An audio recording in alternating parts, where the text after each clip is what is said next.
Oke, selamat siang Bunda Mintarsi. Bunda, sebagai seorang ahli psikiater, ahli kejiwaan, ada sesuatu yang viral nih di dalam selebriti Indonesia, selebgram juga, perceraian salah seorang selebgram Tasya Farasya. Dia itu bisa dikatakan selebgram yang baru-baru saja menikah, tapi menikah dengan menghabiskan uang yang cukup banyak, tapi tidak disangka-sangka, tidak ada hujan, tidak ada angin dan badai, tiba dia mengajukan cerai di Pengadilan Agama Jakarta Selatan.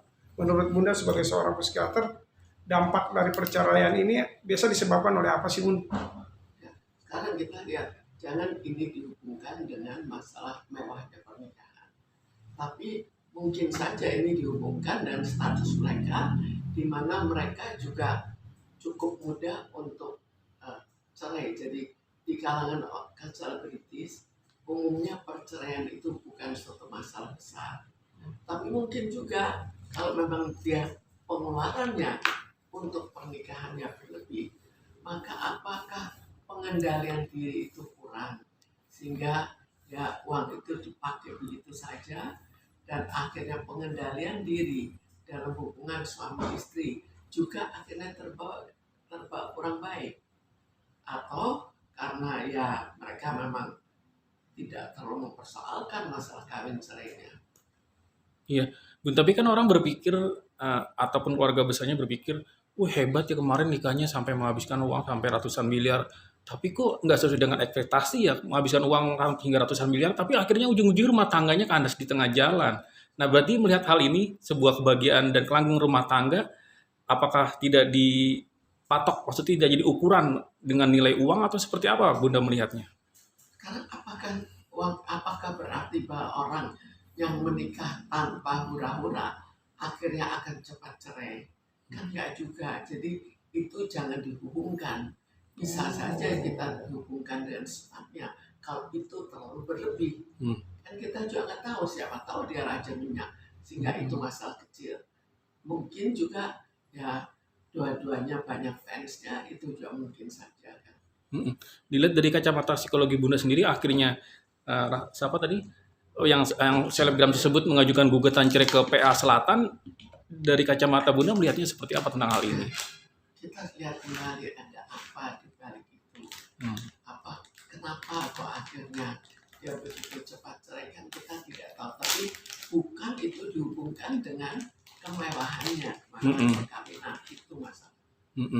Termasuk juga sebelumnya juga dia kan sahabat dekatnya Rahel V-nya. Rahel V-nya sempat mengabadikan lewat video di Instagramnya, lewat status di IG-nya itu, kalau dia menangis ketika akhirnya rumah tangganya kandas di tengah jalan dan berujung sampai dia menggugat cerai suaminya di PA Selatan. Memang secara dari kacamata psikologi, memang seorang wanita tidak bisa memendam perasaan kecewa ataupun sedih ketika rumah tangganya kandas di tengah jalan, Bu. Sekarang kalau cerai itu jelas suatu perpisahan. Kita tidak tahu ada apa di balik perpisahan. Ada sesuatu yang menyedihkan, dan karena itu dia sedih. Lalu kalau dia seorang wanita, umumnya lebih kurang mengendalikan perasaannya dibandingkan dengan pria. Oke Bunda, Bunda Mintarsi, biasa perceraian itu disebabkan oleh beberapa hal sih, apa aja sih? Iya. Contohnya apa biasanya, kebanyakan apa perselingkuhan atau apakah kekerasan dalam rumah tangga atau apa? Jelas ketidakcocokan satu dengan yang lain. Kalau pada saat ini pada kebanyakan orang perceraian karena kurang uang, tapi mungkin di sini tidak demikian. Uang itu bukan masalah, tapi lebih karena adanya ketidakcocokan. Masing-masing mempunyai keinginan yang sendiri karena sudah terlalu sering dimanjakan, itu mungkin saja. Jadi kita tidak bisa mengatakan bahwa oh kebanyakan cerainya karena apa, kemudian ini juga kemungkinan di situ. Masing-masing itu berbeda sekali. Bisa karena keluarga, bisa karena ketidakcocokan, bisa karena ternyata sifat mereka berbeda daripada apa yang diinginkan. Kan banyak kemungkinannya. Saran dari Bunda sebagai seorang psikiater untuk mengatasi supaya tidak terjadi perceraian lagi dan menyebabkan anak jadi korban, apa sih dari Bunda? Sekarang seharusnya kita kembalikan bahwa kita coba untuk menyesuaikan diri, untuk beradaptasi, bukan kita ingin apa apa yang kita senangi, dan itu juga yang harus dilakukan oleh suami atau istrinya. Tapi kita coba, kita tidak cocok apa, kita cocok apa, kita coba untuk menyesuaikan diri. Kalau orang dulu karena kultur tidak mengizinkan perceraian, maka dia menyesuaikan diri sampai akhirnya berhasil bertahan sampai nenek kakek. Tapi kenapa sekarang tidak? Karena begitu mudah menilai, oh ya saya cerai saja karena toh saya dia tidak ada yang mengecam saya. Tapi coba kalau dikecam oleh banyak orang, maka dia terpaksa bertahan untuk menyesuaikan diri, dan akhirnya terjadi suatu persamaan atau penyesuaian satu dengan yang lain. Bun, kalau begitu butuh waktu berapa lama ya untuk penyesuaian satu sama lain ketika untuk melangkah ke jenjang pernikahan agar kedepannya itu tidak terjadi permasalahan, cekcok ataupun supaya langgeng rumah tangga kedepannya, Bu? Tidak ada yang namanya perlu waktu berapa lama. Hmm. Tapi lingkungan dan kultur, lalu kebiasaan, apalagi di kalangan selebritis, itu sangat ikut menentukan.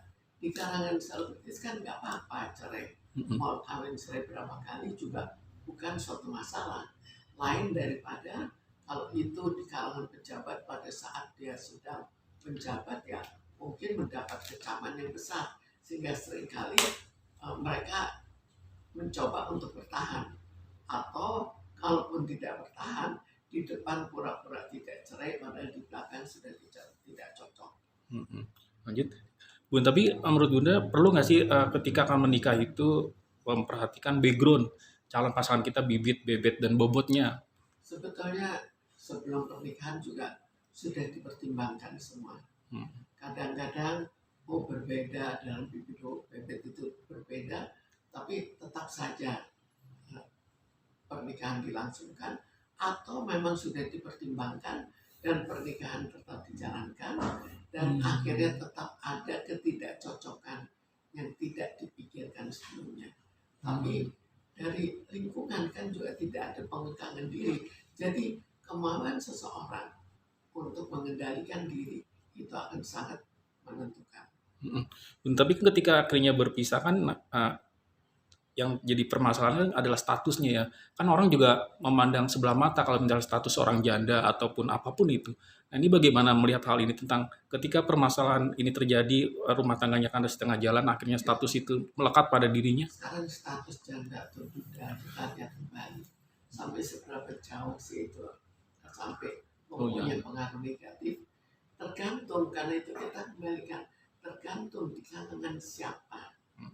Ada kalangan selebritis kan tidak masalah. Ada juga kalangan sekarang menikah di kalangan orang-orang kaya, nikah sekian kali juga tidak masalah kan. Jadi sudah tidak mempersoalkan jadi double gitu. Oke, cukup. Sebenarnya korban itu anak, Bunda.